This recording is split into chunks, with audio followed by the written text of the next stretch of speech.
नमस्ते। आज हम कक्षा 10 की हिंदी विषय की जो पाठ्य पुस्तक है क्षितिज, उस क्षितिज में एक कवि जिनके द्वारा लिखा हुआ एक सवैया और दो कविते हमारी पाठ्य पुस्तक में संकलित है, उन पर बात करने के लिए हमें उपस्थित है। कल हमने देव कवि देवदत्त द्विवेदी या देव के बारे में, देव का कवि परिचय पढ़ा था। आज उनके द्वारा लिखित एकमात्र हमारे पाठ्य पुस्तक में संकलित एकमात्र सवैया, और कल इसके बारे में बात करेंगे दोनों कविताओं पर एक साथ।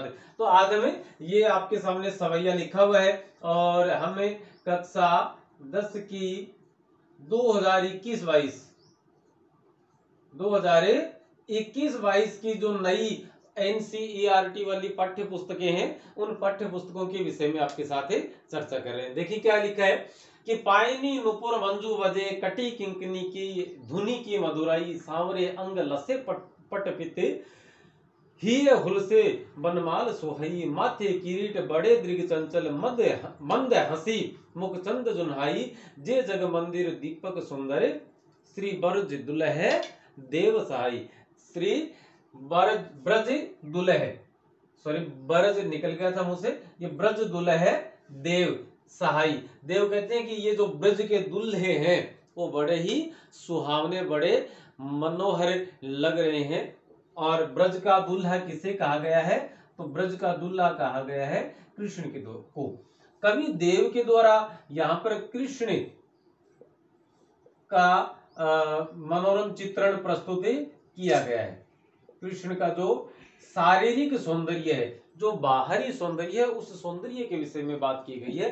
कह रहे हैं, यहां देखिए आपके सामने शब्दार्थ लिखे, और जहां तक किसी भी भाषा की बात है, यदि शब्दार्थ हमें आते हैं, जैसे अंग्रेजी की बात करें तो वर्ड मीनिंग्स हमें आते हैं, संस्कृत की बात करें शब्दार्थ आते हैं, यहाँ बात करें हिंदी में आपको शब्दार्थ आते हैं, तो भाषा पर पकड़ होना कोई बड़ी बात नहीं है। भाषा पर आपका अपना नियंत्रण जो है वह स्वतः ही हो जाएगा, और भाषा को पढ़ने का, साहित्य को पढ़ने का जो आनंद है, वो जो लुत्फ है, वो हमें उठा पाएंगे। और लेकिन हमारी इच्छा कब होगी? जब हम उन शब्दों का जो अर्थ है वो अर्थ जानते हो।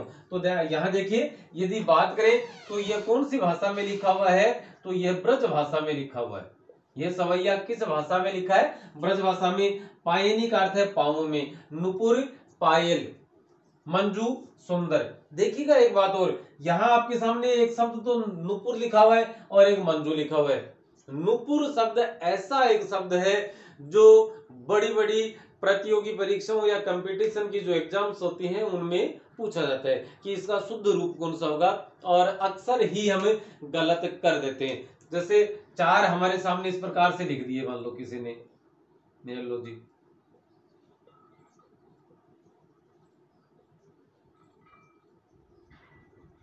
ये चार रूप आपके सामने है। अब कहेंगे कि आप इनमें से शुद्ध शब्द का चुनाव कीजिए, चयन कीजिए। तो शुद्ध शब्द है नुपुर। नुपुर का अर्थ यहाँ पर हमने लिखा है पायल या पैरों में पहने जाने वाले जो पाजेब इत्यादि, या लड़कों के पैरों में जो गहने, छोटे बच्चों के गहने जो पहने जाते थे वो। मंजू, अमूमन गांव समाज में लड़कियों के, हमारी माताओं बहनों के नाम हमने सुने हैं, और अक्सर ही इस नाम वाली जो महिलाएं हैं, जो लड़कियां हैं, वो इस नाम को, अपने नाम को इस प्रकार से लिखती हैं, जय में बड़े ऊ की मात्रा लगाती हैं। और वर्तनी की दृष्टि से, व्याकरण की दृष्टि से देखा जाए तो यह शब्द गलत है। तो इन दोनों शब्दों को आप इस प्रकार से लेकर सीख लेंगे, इसका जिंदगी भर, तमाम जिंदगी आप इसे काम में लेते रहेंगे। कटी का मंजू का अर्थ है सुंदर या मोह के, कटी का अर्थ होता है कमर, किंकिनी का अर्थ है करधनी के घुंघरू, सॉरी करधनी के घुंघरू। अब एक बात और है, यहां ये एक शब्द लिखा हुआ है और 10वीं क्लास के बच्चे इन पर ध्यान देवें। एक तो कर, कई जगह आपको यह शब्द मिलेगा, और एक आपको कई जगह है यह शब्द मिलेगा। यह तो है कर घनी, घड़े वाला कर घनी, और यह है कर धनी। शुद्ध रूप, उचित रूप कौन सा है? यह वाला नहीं है, यह इसका शुद्ध और परिष्कृत रूप है। ध्वनि का अर्थ है ध्वनि या आवाज, मधुराई, मधुर। लसे का अर्थ होता है दिखाई देना या सुशोभित होना। पट का अर्थ है वस्त्र, पीत का अर्थ है पीले, हिये का अर्थ है हृदय, हुलसे का अर्थ है सुशोभित होना या उसके ऊपर फबना। हम लिख भी देते हैं फबना या अच्छा लगना। बनमाल मतलब फूलों की माला, सुहाई सुंदर लग रहे हैं, माथा मस्तक, किरीट मुकुट, ताज दृग आंख, मुखचंद मतलब चंद्रमा रूपी मुख, जुन्हई चांदनी, श्री ब्रज दुल्हे, ब्रज दुल्हे का मतलब है ब्रज का दुल्हा अर्थात कृष्ण, और जग मंदिर दीपक कि जग रूपी मंदिर कि इस पूरे संसार को क्या मान लिया गया मंदिर, और मंदिर की सबसे शुद्ध सबसे अच्छी जो चीज होती है वह उसमें जलने वाला दिया। न कोई बुद्ध कोई प्रतिमा नहीं, कोई किसी भी प्रकार का विग्रह यदि किसी मंदिर में उपस्थित है तो वह उसकी सबसे शुद्ध चीज नहीं मानी जा सकती, सबसे बड़ी सबसे पाक चीज जो है वह उसमें जलने वाला दिया है जो रोशनी देता है। तो यहाँ कबीर देव कह रहे हैं, कवि देव कह रहे हैं कि जग पूरे संसार को यदि मंदिर मान लिया जाए तो श्री कृष्ण का स्थान उस मंदिर में जलने वाले दिए के दीपक के समान है जिससे दुनिया रोशनी लेती है। अब देखिए कवि क्या कहते हैं कि पायनी नुपुर मंजू वजे कटी किंकिनी के धुनी की मधुराई, कि पैरों में नुपुर पायल जो सुंदर सी जो पायल है वह बज रही है, कटी किंकिनी के धुनी की मधुराई, और कमर में पहने जाने वाली जो करधनी है उस करधनी के जो घुंघरू है उनकी ध्वनि भी बहुत ही मधुर सुनाई दे रही है। जब वो चलते हैं मटक मटक के, और जब वो छोटे बच्चे हैं कृष्ण और जब वो मटक मटक कर चल रहे हैं तो उनके पैरों उनकी कमर में करधनी होता है कमर में पहने जाने वाला एक आभूषण, तो उस आभूषण में जो छोटे छोटे घुंघरू लगे हैं वो घुंघरू की ध्वनि वो बड़ी ही मधुर सुनाई दे रही है। सांवरे अंग लसे पटपित, तो सांवरे अंग का अर्थ यहाँ पर शरीर, कि सांवले शरीर पर जो पीतांबर है, आप पट पीत का अर्थ लिख सकते हैं पीतांबर, पीत का अर्थ होता है पीला और अंबर का अर्थ होता है वस्त्र, कि सांवले अंग पर सांवले शरीर पर जो पीतांबर है वो सुशोभित हो रहे हैं। हिये हुल से बनमाल सुहाई, और उनके हृदय पर उनके सीने पर उनके उर हृदय, हिये का अर्थ वैसे तो हृदय होता है लेकिन आप इसका उर या सीना भी समझ सकते हैं कि उनके सीने पर और फूलों की माला सुशोभित हो रही है, सुहा रही है मतलब अच्छी लग रही है।